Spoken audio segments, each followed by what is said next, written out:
The 20-year-old surfer was dragged onto Nobby's Beach, Newcastle, just before midday, unconscious, coughing up water. Actually, he's very lucky to be alive. He was found face down, floating in the water, so his prognosis is very poor. Ambulance officer Steve Brinkley was off duty running along the beach when the alarm was raised. It's believed the surfer hit his head on the board. He was brought to the beach by other board riders. Steve Brinkley helped beach inspectors stabilise the patient before more help arrived. Ambulance officers were impressed by the quick work which saved the young surfer from Hamilton. Putting the patient on his side, checking for a pulse, clearing the airway and then giving him oxygen were vital steps. It must be emphasised that people that get in and do intervention before we arrive, that's what makes things count. The surfer was taken to hospital. His condition tonight is stable. Peter Ryan, NBN News.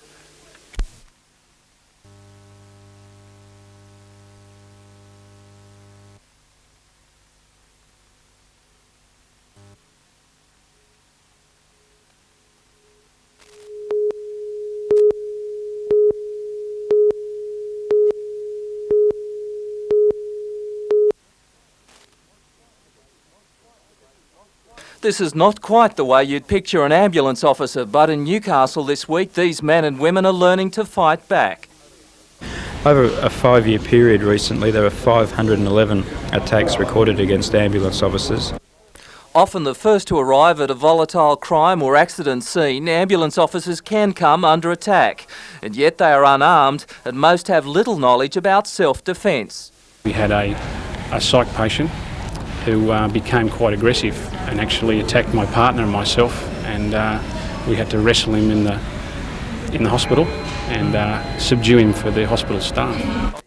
The 2-day seminar will teach how to identify weapons and how to negotiate with possible attackers. One idea suggested is that ambulance officers should change their blue uniforms, as some people see them as police and lash out. Peter Ryan, NBN News.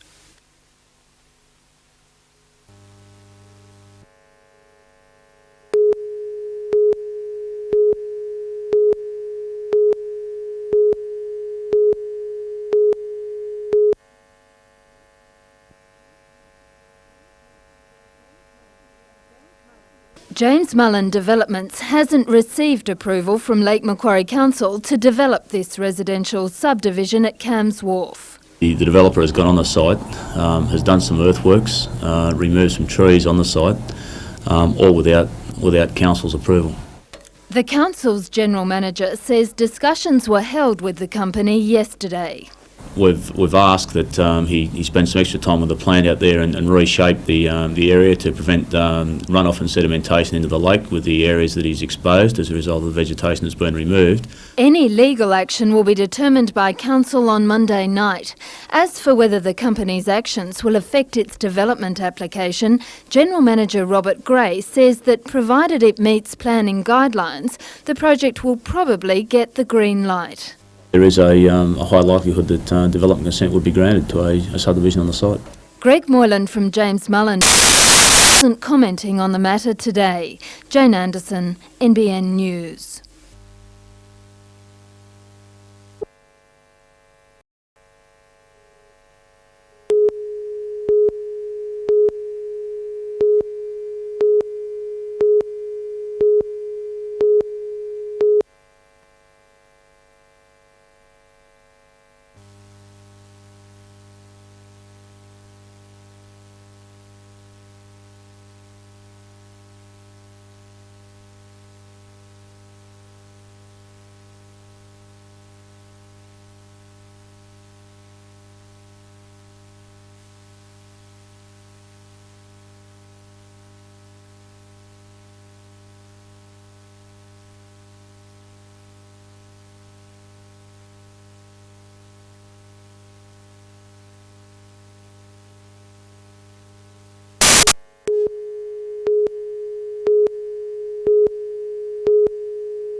Former pupils, including member for Shortland Peter Morris, took part in the official ceremony at Lake Munmora Public School. $2.5 million has been spent on permanent buildings to replace the demountables used for years by students. The original school in 22 for just 36 pupils. The demand for education is growing with the burgeoning population. Today there are 473 students at the school. Phase 2 of the project is underway, the development of a sports ground. Later, Education Minister Chadwick opened the refurbishment of Toronto Public School Library and a number of other projects at the school. $1.3 million was also spent on a communal hall and other work at the Adamstown Public School.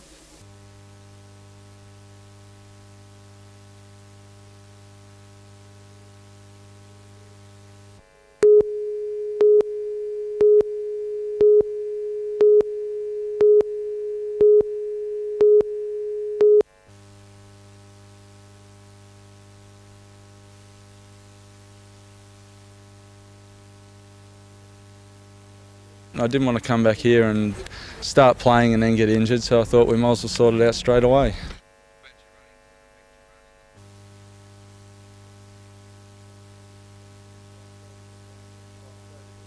Well, I'm so disappointed that I'm not playing this weekend and probably the weekend after, but I'll be champing at the bit to get back as soon as I can.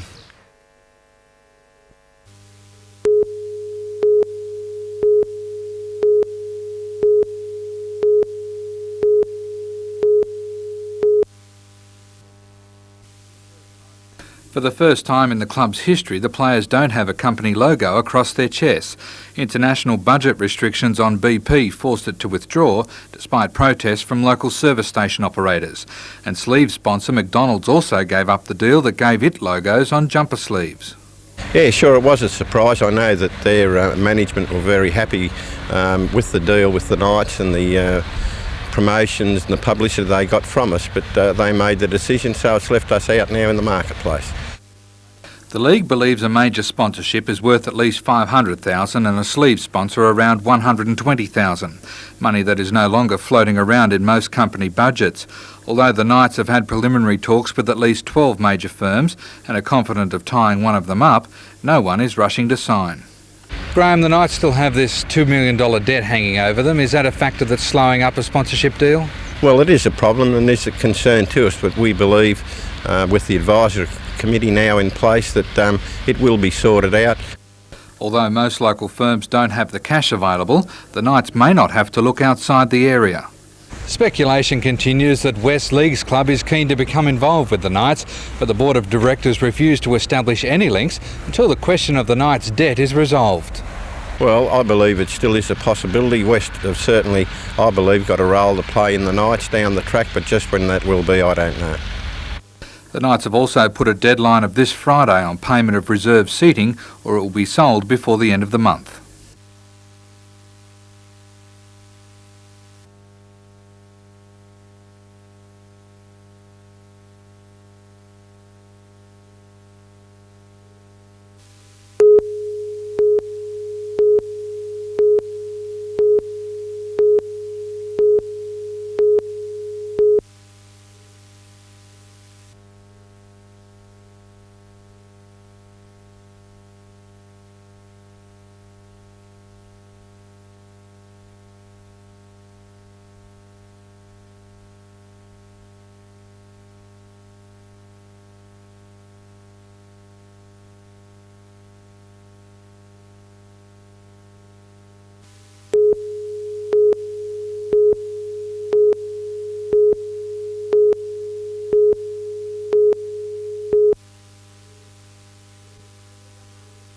It was a hive of building and design activity as 27 students put the finishing touches to their exhibits. It's the culmination of 5 years' study. The students are required to choose a project, deal with a client and come up with a workable and effective design. The projects are diverse, ranging from a suggested Australian embassy in Hanoi and a civic complex in Singapore to an aquarium and research centre at Nelson Bay. The exhibition in Nesca House opens tonight and runs for the next 2 days. It's an opportunity for prospective employers to take a look at the quality of work and for the general public to see what the future holds. These students are setting the agenda for what will be the design directions in the next generation.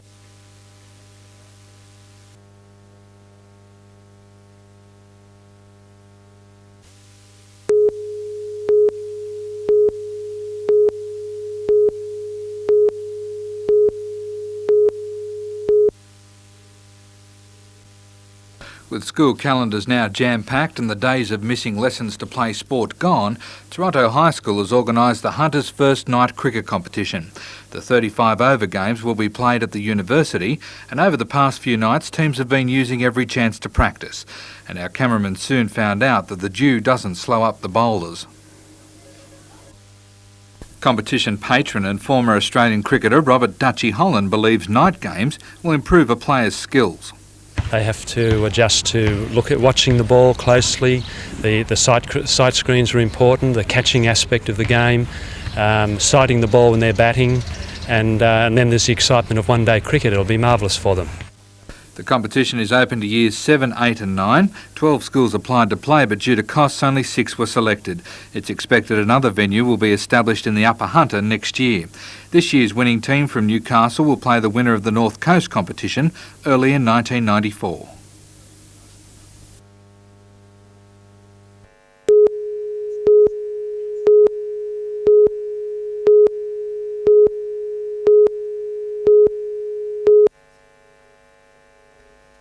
Premier Fay made the Navy Minehunter project his main talking point for an address to a Newcastle Chamber of Commerce luncheon.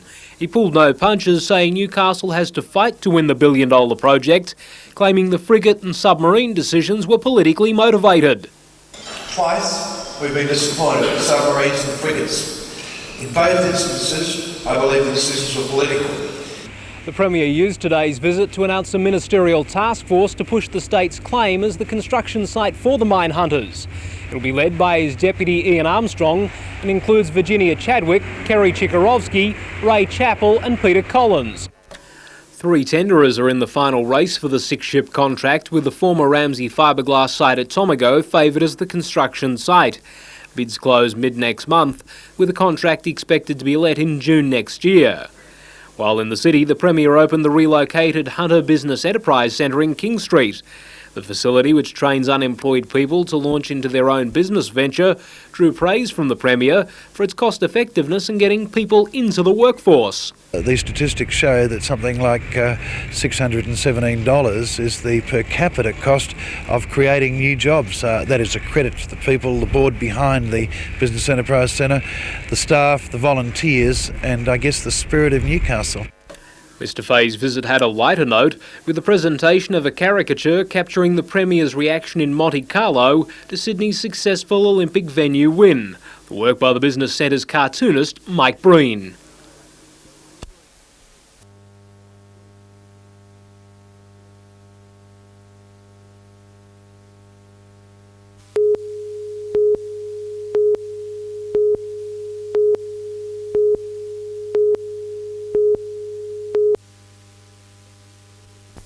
The Commissioner was aboard the South Staine last night as guest speaker at Newcastle's Sunrise Rotary Club's dinner. The official introduction made by a supportive Acting Assistant Commissioner, Heinz Muller.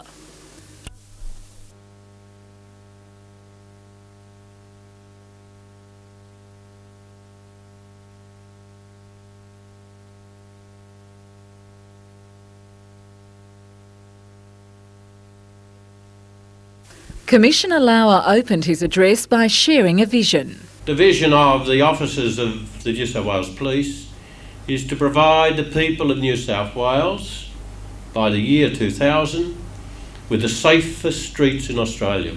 Personally overseeing the slow process of revolutionary and painful change, the Commissioner believes his vision will become a reality through the idea of customer service. But that means transforming attitudes within and outside the department, using the hindsight of past mistakes to help shape future reforms.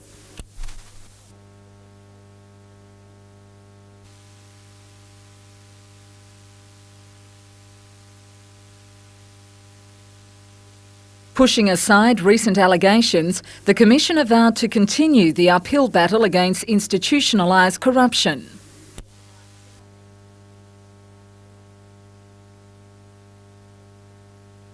Focusing on community policing, Commissioner Lauer believes his new recruitment policy will give the service a better educational, racial and gender mix for the future.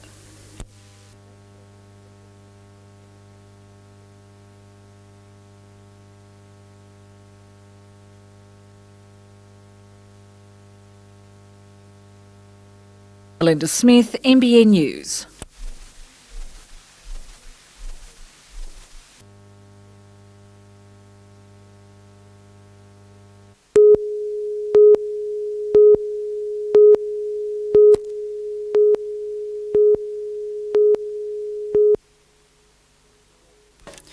Meet John Smith, who paints the coral reefs and hinterland near his hometown of Mackay.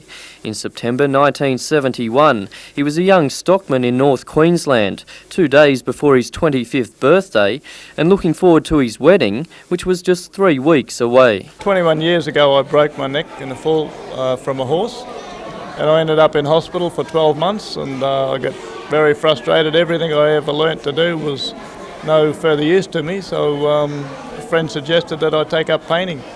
I thought the idea was silly at first, and it slowly dawned on me that that's probably all I would be able to do, so I took it up and found I liked it. Then there's Kathy Senior, who has cerebral palsy and finds art a great outlet for her creativity. When I was at school, I used to like mucking around with paint. One day I did a painting of a kid on a bike, or what looked like it, and the teacher I had thought I had the ability to take up painting seriously, and that's when I contacted the Native Foot people. Margaret Gregg's oil paintings depict the great Australian outback. She became a quadriplegic in 1950 through a severe case of polio, only just before an immunisation program was set up in Australia. I had polio when I was 13, right back in 1950, and I became a quad, so there weren't very many things I could do. So I had been interested in painting and drawing, so I just took it up again, only this time doing it by mouth. There are 25 members of the Mouth and Foot Painting Association in Australia, and a founder of the organisation, Bruce Pearden, is regarded as one of the top artists in the country, able-bodied or otherwise. The free exhibition will be open at Newcastle City Hall until Sunday. Jason Neuenhoff, NBN News.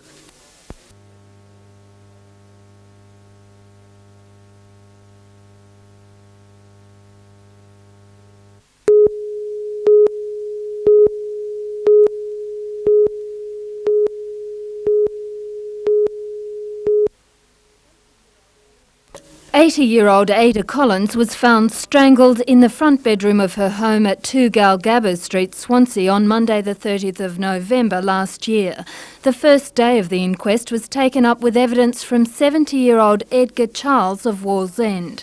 The family put up a protective screen around Mr Charles as he left the court.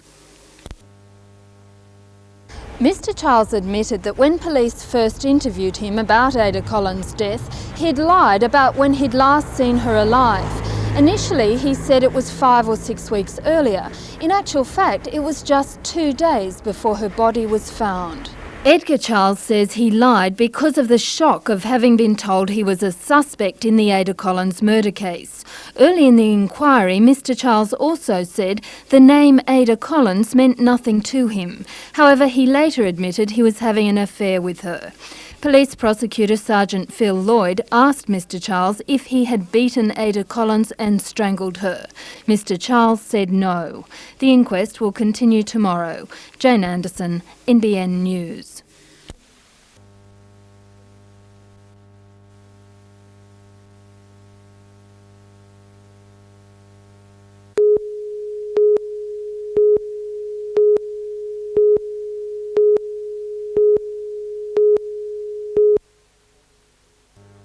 More than 60,000 Australians were killed on the battlefields during World War I. While it's a public perception these soldiers were the best fighters, a controversial new book says that's not necessarily the case. I think when they arrived, first of all, in Gallipoli, they were not adequately trained. It wasn't their fault, it was the fault of the British. And they were semi-trained also in France when they arrived in France, and as a result they got University Associate Professor Eric Andrews says the Anzacs were good and bad soldiers. He says their image has been over-glamorised. His book, The Anzac Illusion, Anglo-Australian Relations During World War I, also attacks another image that the English were responsible for sending the Aussie troops to be slaughtered. Associate Professor Andrews says the Australian officers were just as guilty. In the movie Gallipoli, he says director Peter Weir got it wrong. The guy who gave the order at the end was a plummy-speaking officer with a monocle, the implication being he's British. In fact, he was an Australian officer, Colonel Antill, who ordered those men to their deaths. The book will be released tomorrow on Armistice Day.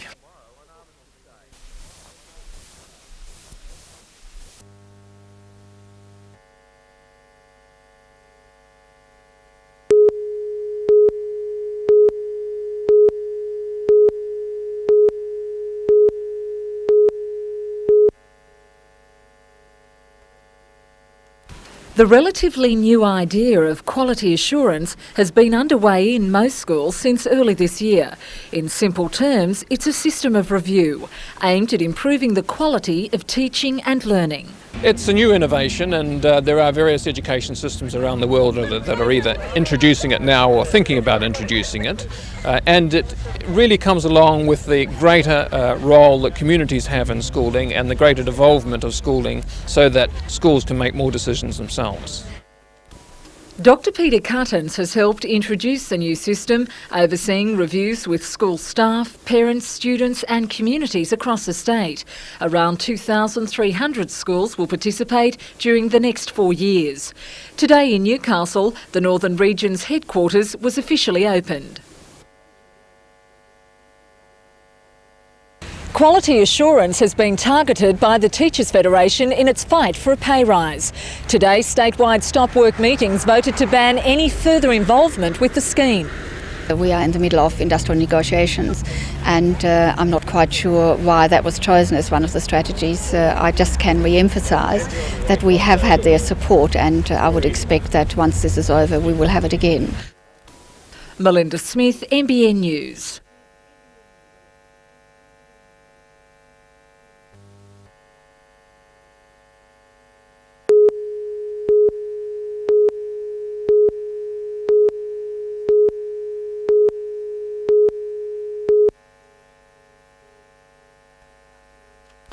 The Hunter Valley Research Foundation at Maryville has long questioned the reliability of labour force figures supplied by the Australian Bureau of Statistics. Today, Foundation researchers met Bureau heads in an effort to resolve the problem, which sees Hunter unemployment figures vary by as much as 2 to 3% each month. That, according to Director of the Foundation, Wedge Paradise, can affect community perception. I believe it has a great deal to do with the confidence at a regional level, because people do see those figures coming out month to month, and if they remain consistently high, it does have an impact on the morale and the confidence that people have within the region. Yesterday, the latest national unemployment figure of 11.2% was released. While that and state data are very reliable, when it comes to regional figures, problems occur. Across Australia, we interview about 65,000 people on a monthly basis, whereas in a region like the Hunter or Newcastle, we're only interviewing about 12 or 1,300 people each month. So it's very much smaller, and therefore the estimates are going to be more variable. Dr Paradise believes the reliability of the figures can be improved if only the Australian Bureau of Statistics would devote more resources to collecting the information. But while the Bureau admits the situation needs fixing, it has stopped short of committing more staff to the Hunter. Jodie McKay, NBN News.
Lee Morn has been associated with the Newcastle Knights for some 17 years, most recently as the club's marketing manager.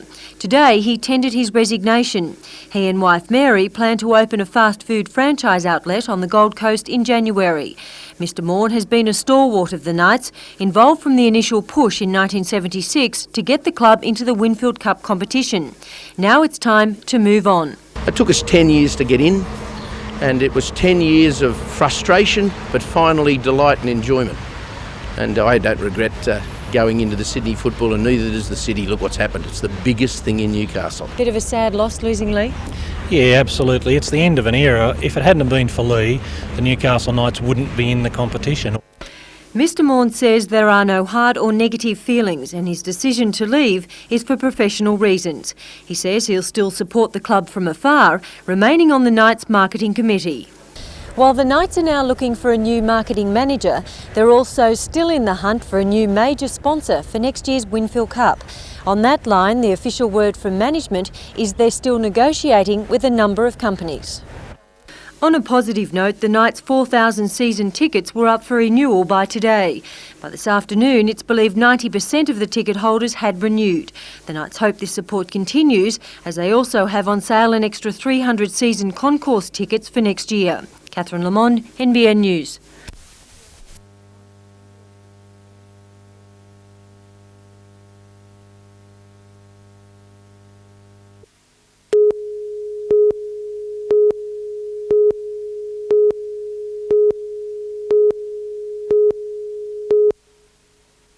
The man's body was seen floating in the Wyong River by a resident of Riverview Road. Detectives investigating the case accompanied the body to Glebe Morgue this afternoon for a post-mortem examination. While not yet positively identified, it's thought the man may have been one of a trio involved in a foiled break-and-enter and police chase last Wednesday night. A stolen truck had been used to batter in the doors of a cigarette warehouse at Tuggerah, but before they could load their haul, the thieves were disturbed by police who gave chase. The stolen truck crashed into the Wyong River and sank. One man was arrested at the scene, but a search of the bush and riverbanks using a sniffer dog failed to find the others. The abandoned truck was salvaged the next day. Andrew Lobb, NBN News.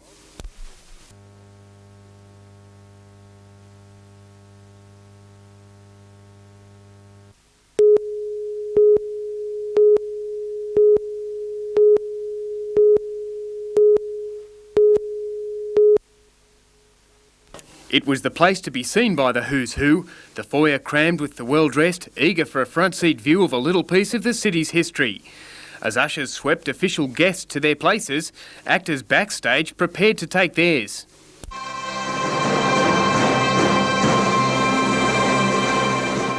Newcastle is a city with a heart and a soul, whose people set a fine example to others of what citizenship is all about.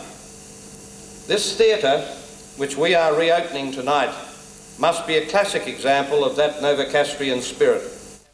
It is my very great honour and pleasure to now declare the Civic Theatre here in Newcastle officially reopened. A performance by Aboriginal dancers rekindled phantoms from a time long before the theatre's foundation stone was laid. Then the cast of a specially commissioned play for the Civic's reopening, entitled A Rare Jewel, brought back images of 60 years on stage. A music copyright complication again prevented principal actors from wearing their characters' costumes.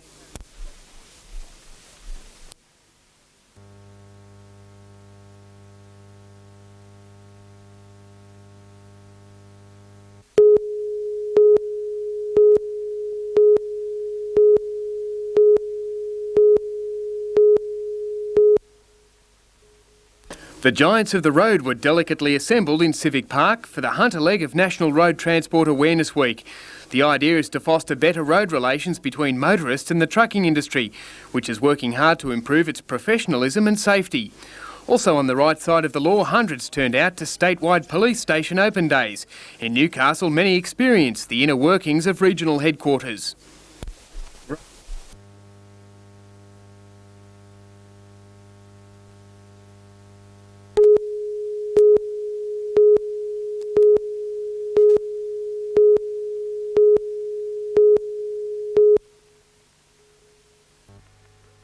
It's the first such coaching clinic of its type in the Hunter and aims at hand-picking bright lights aged between 11 and 15. I just don't take anyone. I ask them to contact me, either by telephone or they can write to me. I then do an assessment on their playing ability, and I decide then whether they're capable to handle all the intense work that we do. Football identity and former state and national side coach Peter Dewhurst is heading the school, which has attracted national corporate backing. Demand for the clinics has grown, with around 30 junior players from all over the Hunter taking part.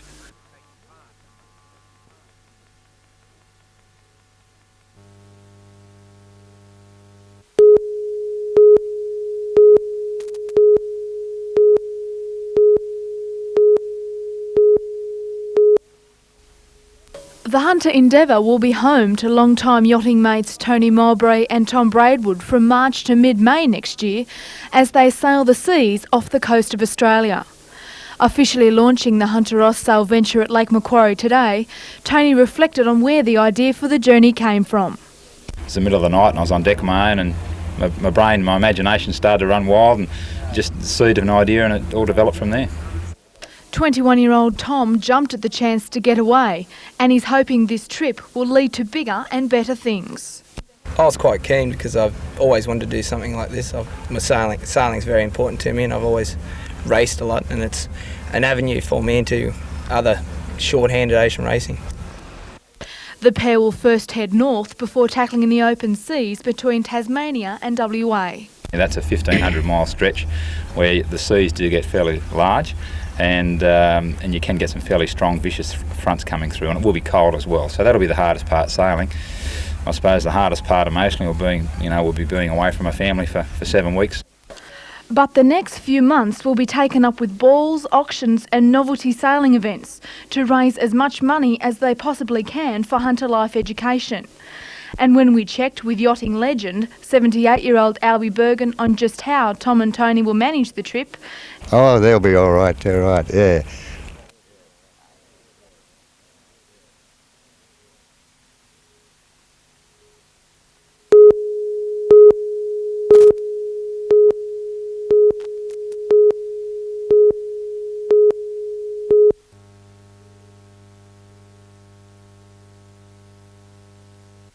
It's the sound that keeps many parents awake at night. Of the 88,000 women who gave birth in New South Wales last year, almost half the new mothers sought professional advice about how to get their babies to sleep. Sometimes she'll go 3 hours and scream for a couple of hours. Sometimes she won't go down till about 2-3 o'clock. Tanya Millard and her 5-week-old daughter Tegan joined other mothers at Edgeworth Early Childhood Centre today to learn how to settle their young babies. It's hoped that by using these techniques, babies will develop good sleeping patterns. Not all do, though. The Child, Adolescent and Family Health Service is piloting a sleep program which caters specifically for babies 6 months and over. A number of different techniques can be used to get older babies to sleep. We've developed a wide range of strategies, so there's a choice for parents to choose, and that can be a set-in technique, delayed crying, scheduled waking, all those sorts of techniques. The scheme will be trialled at 3 centres in Newcastle, and depending on parental demand, the program will be expanded. Jane Anderson, NBN News.